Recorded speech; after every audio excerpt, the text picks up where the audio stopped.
À la une ce soir, nous sommes officiellement dans la Troisième République. La nouvelle constitution a été promulguée cet après-midi par le chef de l'État.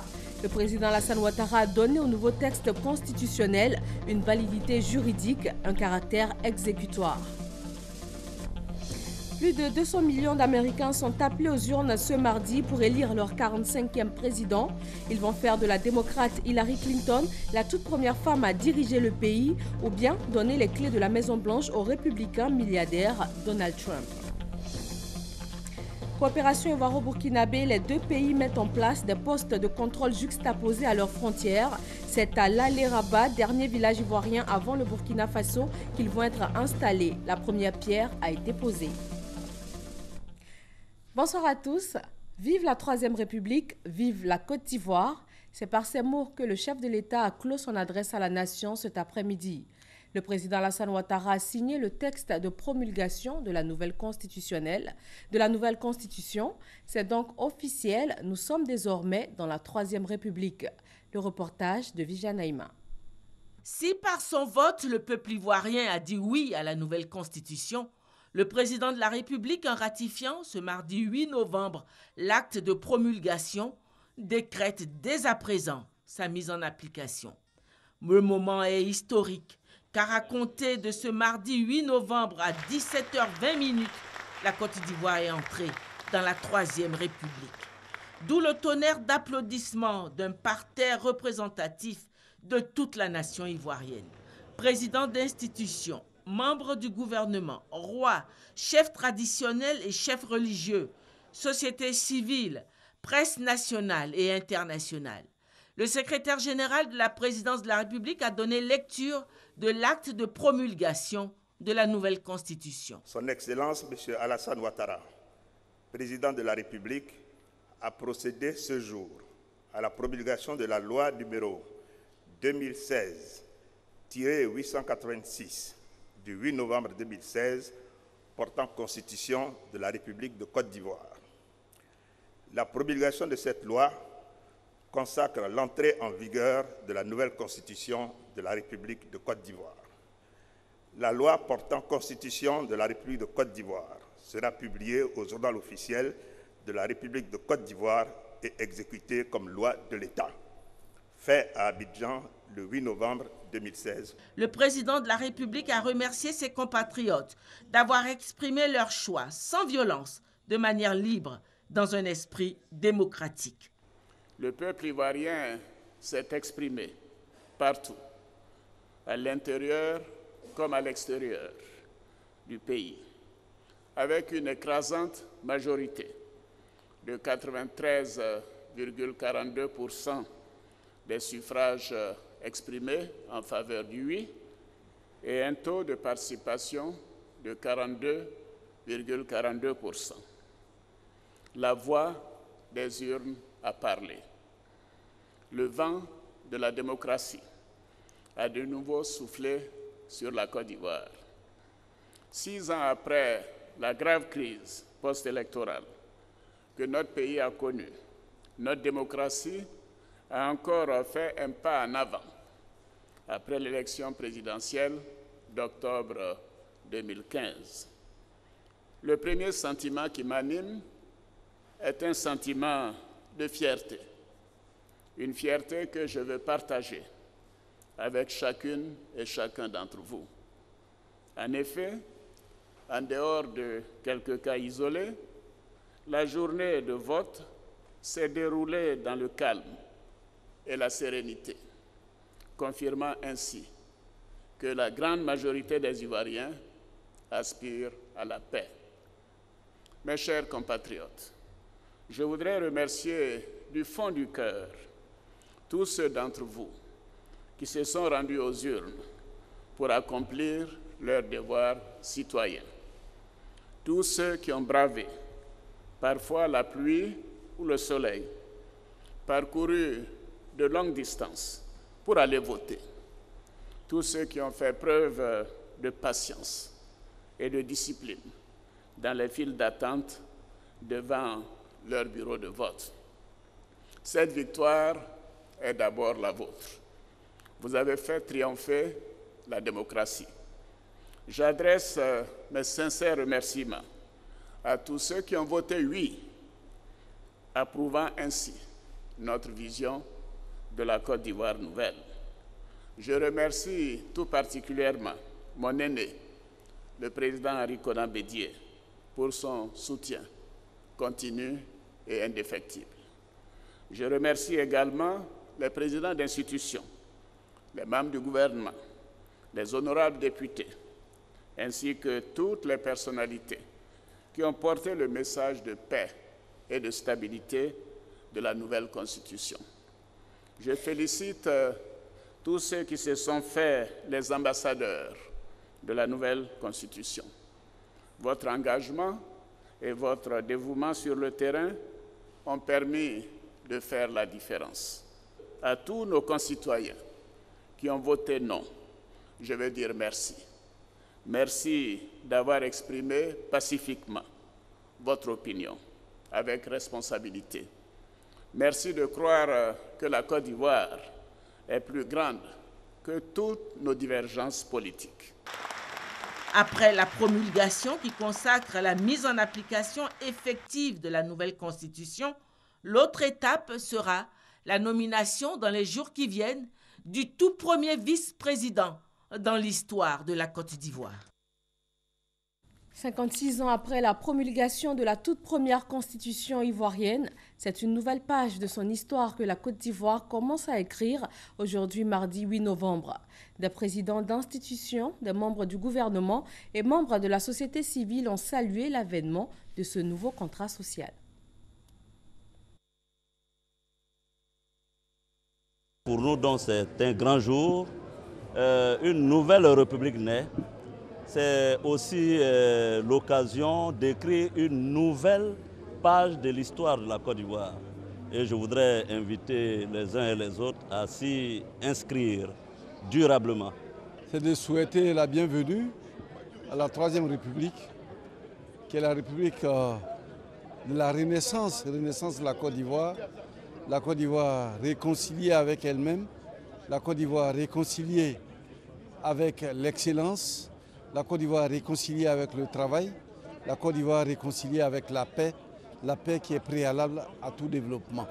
La promesse donc, qui est faite ici à travers cette loi fondamentale, c'est la paix, la stabilité, c'est la cohésion sociale, c'est le développement. C'est une constitution qui a mis fin à la constitution de la haine. C'est une constitution de paix, c'est une constitution de développement.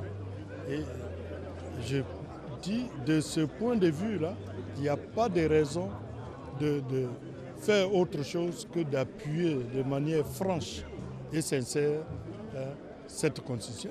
Aujourd'hui, nous avons un texte, n'est-ce pas, fondateur, qui donne des perspectives, qui ouvre les droits et devoirs à tous les citoyens. Et nous sommes heureux, par exemple, que la formation professionnelle, l'enseignement technique de la formation professionnelle, elle soit maintenant inscrite comme un droit fondamental des citoyens à l'article 9 et l'article 10 de la Constitution. Nous ne pouvons qu'être heureux et fiers de savoir que les Ivoiriens se sont mobilisés pour donner libre cours à cette nouvelle Constitution. Et le président vient donc poser l'acte salutaire qui nous engage dans cette nouvelle République en tant que membre du gouvernement et en tant que porte-parole du RHDP. Pour les engagements que nous avons pris, je ne peux qu'être heureux et fier. Nous sommes désormais donc lancés dans la Troisième République. Cette Troisième République qui pour nous sera l'occasion d'une paix durable et d'un développement de notre pays. Ce sera l'occasion du rassemblement de tous les enfants de la Côte d'Ivoire. Je voudrais m'en féliciter. 50 années d'histoire sont derrière nous. 50 ans, c'est un demi-siècle d'histoire. Il était temps de fermer la parenthèse et d'ouvrir une nouvelle parenthèse de la Troisième République. Donc il faut donc rendre hommage au président de la République, son excellence Alassane Ouattara, et dire un grand merci au président Bédié qui l'accompagne dans cette démarche. Aujourd'hui, la Troisième République est là. Il faut lancer un appel à tous les Ivoiriens afin que nous puissions nous rassembler autour de cette Troisième République pour que nous puissions aller en avant dans la paix, dans la sérénité et réaliser l'émergence tant prônée par le président de la République, son excellence Alassane Ouattara. Nous pensons que la Côte d'Ivoire qui a donné les leçons de démocratie, est sur le bon chemin. Et nous devons prier de façon que la Côte d'Ivoire puisse aller toujours de l'avant et que les Ivoiriens puissent vivre dans la paix, la cohésion sociale et le développement durable. Pour nous, en tant que femmes, en tant que militantes des droits des femmes, des droits des enfants, des droits des personnes vulnérables, des handicapés et autres, pour nous, c'est une nouvelle ère. Donc à partir d'aujourd'hui, nous rentrons en activité pour revendiquer la mise en œuvre, l'application de ces droits. Nous, les guides religieux, nous sommes heureux et nous allons toujours persévérer dans la prière pour que cette troisième république, Dieu fasse que cette troisième puisse prospérer davantage dans la paix, dans la stabilité, dans l'égalité. Et que Dieu lui-même inspire le chef de l'État, qui a fait que nous avons eu cette troisième république, d'une sagesse et de l'intelligence, pour que tout ce qu'ils vont entreprendre puisse avoir de succès et de suite maintenant. C'est une journée très importante dans la vie de la Côte d'Ivoire. Et puis cette nouvelle constitution qui vient d'être adoptée est une avancée notable. Parce que par rapport à celle de 2000, je pense que nous devons nous parfaire tous les jours. Je pense que Dieu même nous demande de nous parfaire toujours, de l'adorer tous les jours pour qu'il puisse nous augmenter en bienfait. Je pense que c'est un bienfait de la Côte d'Ivoire. Voilà, c'était donc quelques réactions après la cérémonie de promulgation de la nouvelle constitution. Et avant cette cérémonie officielle, le président ivoirien a reçu le vice-président kenyan. William Ruto est venu lui demander de soutenir la candidature de la ministre kenyane des Affaires étrangères au poste de présidente de la Commission de l'Union africaine. Le point de la rencontre avec Viviane Aïma. Dans la perspective de l'élection pour le poste de président de la Commission de l'Union africaine, qui aura lieu en janvier 2017 à Addis Abeba lors de la 28e conférence au sommet de l'Union africaine, le vice-président du Kenya, son Excellence William Ruto, envoyé du chef de l'État kenyan Uhuru Kenyatta auprès de son homologue ivoirien, est venu solliciter le leadership du chef de l'État ivoirien, le président Alassane Ouattara, pour un soutien de la région ouest africaine au candidat du Kenya à cette élection. Je suis venu au nom du président Uhuru Kenyatta, le président du Kenya, pour rencontrer son frère. Vous savez que les pays africains font des efforts en termes d'infrastructures, d'énergie, pour rendre l'intégration effective. Et tout cela se fait sous la coordination de l'Union africaine. Nous savons le leadership du président Alassane Ouattara en Côte d'Ivoire et en Afrique. Et d'ici janvier, il y aura donc le renouvellement de la Commission de l'Union africaine. Nous avons donc pour le Kenya Amina Mohamed, ministre des Affaires étrangères, qui est candidat. Et donc je suis venu au nom du chef d'État kenyan pour pouvoir confier cela au président Alassane Ouattara avec l'espoir d'avoir son appui. Le vice-président du Kenya a par ailleurs félicité la Côte d'Ivoire et le peuple ivoirien pour la nouvelle constitution dont il a salué l'esprit de modernité et de progrès.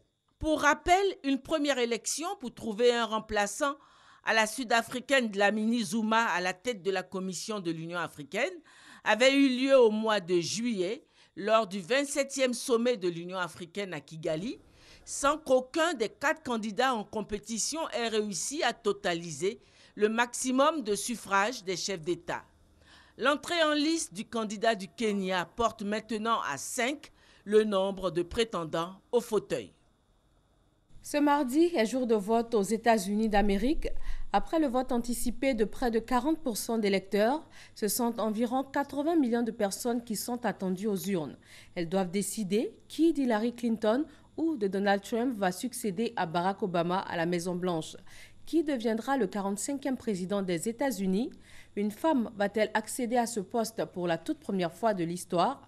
Tout peut arriver, le suspense reste entier. Thomas Guessambi.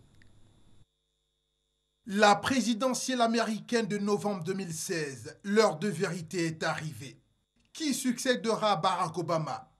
Après des mois de campagne féroce, 225 millions de citoyens sont appelés à choisir le nouveau président, le 45e des États-Unis.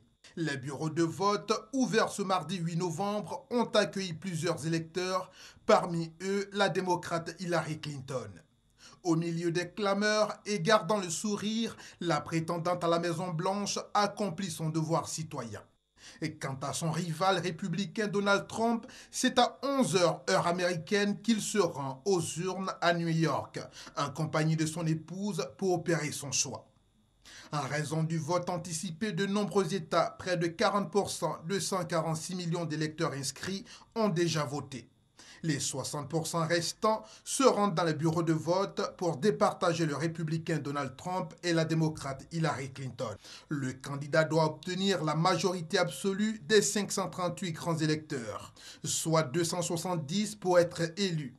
Les électeurs ne sont pas seulement appelés au cours de ce vote à choisir le 45e président des États-Unis. L'élection Day étant également consacrée à plusieurs scrutins locaux. Ici en Côte d'Ivoire, les Américains qui vivent dans le pays se retrouvent pour la nuit électorale. Dans la commune de Cocody, c'est un restaurant qui a été choisi comme lieu de rencontre et il aborde ce soir les couleurs du pays de l'oncle Sam. Nous allons y retrouver Alexis Ouedraogo. Bonsoir Alexis, alors dites-nous, quelle est l'ambiance là où vous êtes en ce moment ?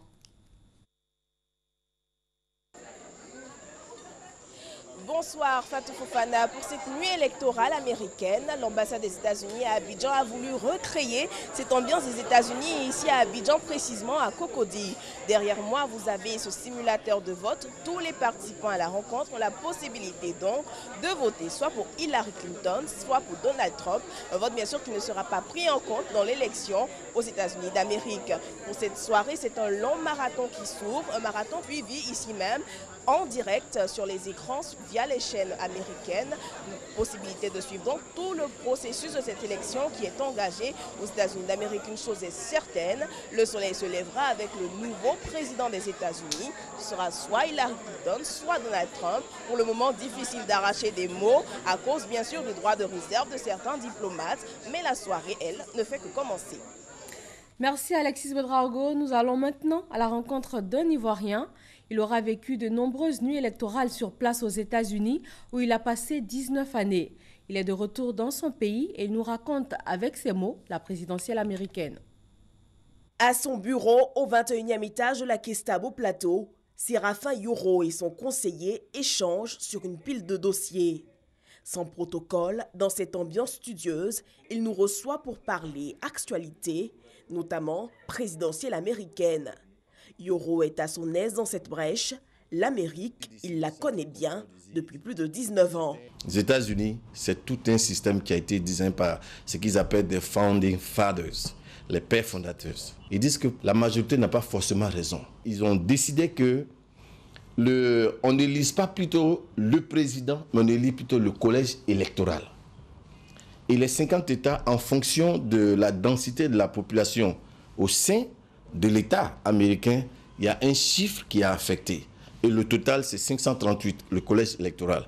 Donc aujourd'hui, le 8 novembre, ce que les Américains font en fait, ils vont élire le collège électoral. Au-delà de l'enjeu électoral, c'est l'aspect festif des élections américaines qui l'auront marqué. Ce serait choquant, par exemple, dans la culture américaine, qu'aujourd'hui les élections se passent. Hillary a plus de 270, même pour ceux qui ont voté Donald Trump. Qu'il soit dans une position de dire que non, il n'est pas prêt à la féliciter, il va attendre. C'est toute l'opinion américaine qui va se dresser contre lui directement pour faire pression, pour dire reconnais-les. Parce que ça fait partie, le fair play. Ce soir, loin de Washington, Séraphin suivra les temps forts de cette nuit électorale américaine, comme beaucoup d'autres sur les bords de la lagune ébriée. Direction Yamoussoukro, la capitale politique ivoirienne. La couverture maladie universelle CMU en première ligne lors d'une rencontre du ministère de l'Emploi et de la Protection sociale et du ministère de la Santé et de l'Hygiène publique. Il s'agit de contribuer à la réussite de la CMU en Côte d'Ivoire à travers des partages d'expériences avec d'autres pays. Le reportage de Kader Sogodogo. Le 24 mars 2014, le gouvernement ivoirien instituait la couverture maladie universelle CMU au bénéfice des populations. La mise en œuvre de la CMU soulève des défis majeurs comme la gouvernance et le financement, des défis inhérents à plusieurs pays. d'où la nécessité d'un partage d'expériences à travers le symposium international sur la couverture maladie universelle qui se tient à Yamoussoukro, en terre ivoirienne, avec une dizaine de pays africains. Force est de reconnaître que la mise en place d'un système de couverture sanitaire universelle, notamment dans nos États, comporte de nombreux obstacles à surmonter. C'est donc toute l'importance de ce symposium. Il vise à contribuer à la réussite de la mise en œuvre de la couverture maladie universelle dans nos pays respectifs à partir des connaissances apprises, des expériences des autres pays. Dans le cadre de la couverture maladie universelle, la Côte d'Ivoire peut compter sur le soutien des partenaires techniques et financiers. Système de couverture maladie, partage d'expériences et de bonnes pratiques sur les défis majeurs. Un thème qui amène les gouvernants à placer beaucoup d'espoir au symposium de Yamoussoukro. Les présentes assises se pencheront sur les conditions pouvant garantir la réussite de la mise en œuvre de la couverture maladie universelle dans nos pays respectifs à travers des échanges d'expériences. Je reste convaincu que les discussions qui interviendront au cours de ce symposium aideront à enrichir la réflexion et à renforcer le dispositif de la mise en œuvre de la CMU dans tous nos pays concernés. À ce jour, 600 000 personnes sont assurées en Côte d'Ivoire dans le cadre de la couverture maladie universelle CMU. Elle va connaître dans le pays une phase pilote avec 150 000 étudiants des villes d'Abidjan, Yamoussoukro, Daloa, Bouaké et Korogo. Démarrage dès le premier trimestre 2017. Dans l'actualité judiciaire, du nouveau dans le procès de l'ex-première dame ivoirienne. Les avocats de Simone Gbagbo et les avocats de l'accusation se sont mis d'accord. Les blocages sont levés. Un calendrier consensuel a été défini pour la suite du procès, notamment pour l'audition des témoins de la défense. Le procès reprend demain. Gabriel Zani. Le procès de Simone Gbagbo pour crime contre l'humanité bloqué depuis plus de 15 jours reprend ce mercredi 9 novembre. La défense, le parquet et les avocats de la partie civile sont enfin d'accord sur un calendrier d'audition des témoins de l'accusé. Pour la défense, la présence des témoins est indispensable pour un procès équitable. Nous sommes dans un procès qui concerne toute la Côte d'Ivoire. Il faut que chaque Ivoirien vienne se mettre à la disposition de la justice. Madame Gbagbo, elle est poursuivie pour des faits qu'elle n'a pas eu à commettre. Ceux qui les ont commis, on leur demande de venir expliquer ce qu'ils ont eu à faire. Ce n'est pas trop leur demander. Madame Gbagbo est en prison depuis 2011. Nous n'avons rien de personnel contre qui que ce soit. Nous recherchons juste la vérité et qu'elle vienne nous éclairer. Le procès, faut-il le rappeler, avait été bloqué pour vice de procédure dans la convocation des témoins majeurs que sont certaines personnalités. La défense a fait un programme pour nous dire, bon voilà le programme qui va concerner le passage de leurs témoins. Nous espérons que ces témoins-là viendront à partir de demain. Une chose est sûre, cependant, le procès reprend demain. Pour le procureur général, rien ne pouvait justifier une telle attitude de la défense. Depuis plusieurs semaines, les avocats de Mme Gbagbo multiplient les incidents qui provoquent des suspensions et des reports de la procédure.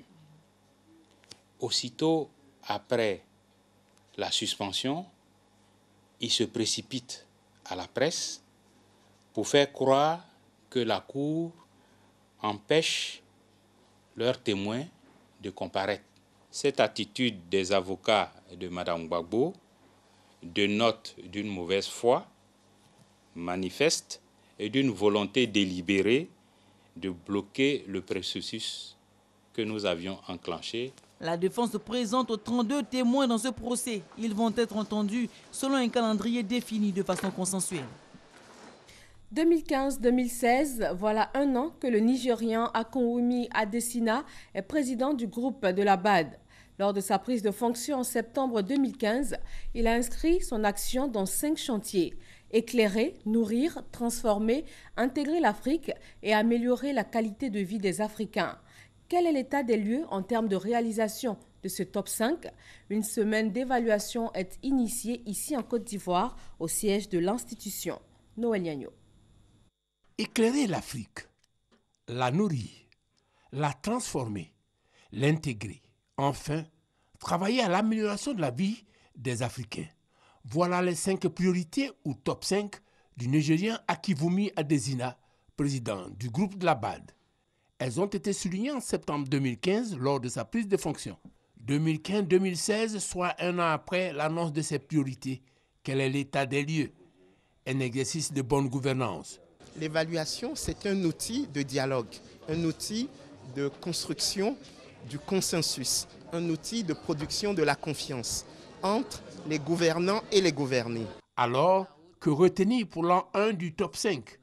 Madame Kabadale, représentant le Premier ministre à l'occasion de la cérémonie d'ouverture de cette semaine d'évaluation, a souligné quelques-uns des acquis notables. Je salue les efforts déjà mis en œuvre par la BAD pour relever certains de ces défis, notamment l'initiative Africa 50 qui permettra d'accroître de façon substantielle les ressources de la banque. Également le leadership de la banque dans les secteurs des énergies renouvelables à travers la mise en route de l'initiative des énergies renouvelables pour l'Afrique qui a bénéficié d'une promesse de financement de 10 milliards de dollars US du G7. Enfin, l'initiative Emploi pour les jeunes qui a pour objectif de recueillir 4,5 milliards de dollars US de financement auprès des partenaires. Un panel de haut niveau est venu passer au crible les acquis mais aussi les insuffisances et saluer la pertinence de l'exercice. Nous avons grand espoir sur ce travail qui est fait par la Banque africaine de développement, de sorte que nous puissions être exemplaires et que nous puissions répondre aux défis de la transformation structurelle des économies africaines. Jeudi prochain, 10 septembre, ce sera au tour de la composante 5, améliorer la qualité de la vie des Africains, de subir l'analyse des spécialistes et autres experts de la vie socio-économique de l'Afrique invités à cette rencontre. La frontière Côte d'Ivoire-Burkina Faso va être très bientôt dotée de postes de contrôle juxtaposés. Ces postes vont être installés en terre ivoirienne, notamment à l'Alé-Rabat, dernier village ivoirien avant le Burkina Faso. Les ministres des Transports de Côte d'Ivoire et du Burkina Faso ont posé la première pierre de ces postes de contrôle. Charles Tatou. Le site des postes de contrôle juxtaposés à la frontière Côte d'Ivoire-Burkina Faso est connu. Il est en terre ivoirienne, notamment à l'Alé-Rabat. Ministre des Transports ivoiriens et burkinabé, promoteur du projet et acteur du système de contrôle du trafic routier des deux pays. Tous ont effectué le déplacement pour la pose de la première pierre. Les ministres des Transports ivoiriens et burkinabé, eux, sont revenus sur les actions de bonne pratique de la coopération entre leurs deux pays. La construction des PCJ, l'Alé-Rabat, nous rappelle notre devoir les plus sacrés de vivre en harmonie et en bonne intelligence comme ont su le faire nos parents, nos grands-parents et arrière-grands-parents. C'est un signal très fort en faveur de l'intégration pour les populations parce que ce poste va permettre de faciliter le contrôle pour éviter les pertes de temps et sera interconnecté à l'ensemble des bases de données pour que le contrôle puisse se faire dans des délais records. Après l'Alé-Rabat, cap a été mis sur Zégoua, ville malienne. Ici, le même projet va voir le jour. Vous avez vu, n'est-ce pas, l'arrivée d'une forte délégation ivoirienne. Et vous avez aussi vu l'arrivée d'une forte délégation malienne, puisque nous sommes engagés dans un processus d'intégration et dans un processus de facilitation des transports et de fluidité pour qu'il y ait moins de tracasseries sur les routes. Le ministre des Transports, Gaoussou Touré, a également posé la première pierre des postes de contrôle juxtaposés de Zégoua. Dans le domaine de l'enseignement technique, plusieurs pays d'Afrique sont à Abidjan pour échanger leurs expériences en matière d'éducation et de formation. Il est principalement question d'offrir des alternatives aux jeunes déscolarisés, leur permettre de regagner le système éducatif formel ou technique et professionnel. Le reportage est signé Arman Yamia. Ils sont issus de 16 pays d'Afrique et ils sont à Abidjan pour échanger sur leurs expériences en matière de continuum éducation-formation. Tous sont soucieux d'offrir une alternative aux jeunes déscolarisés ou qui ont dû arrêter les études plus tôt pour des raisons diverses, de regagner le circuit formel afin de s'assurer un avenir meilleur. Les jeunes qui arrivent au CM2, qui n'arrivent pas à arriver en 6e, ceux-là, il faut leur trouver une alternative. Et bien les jeunes qui sont déscolarisés, il faut bien entendu leur trouver aussi une alternative. Les populations des pays africains de plus en plus jeunes sont confrontées, malgré des taux de scolarisation en croissance continue, tant au primaire qu'au secondaire, à une forte proportion d'enfants en âge de recevoir l'éducation de base qui se trouvent malheureusement hors du système scolaire.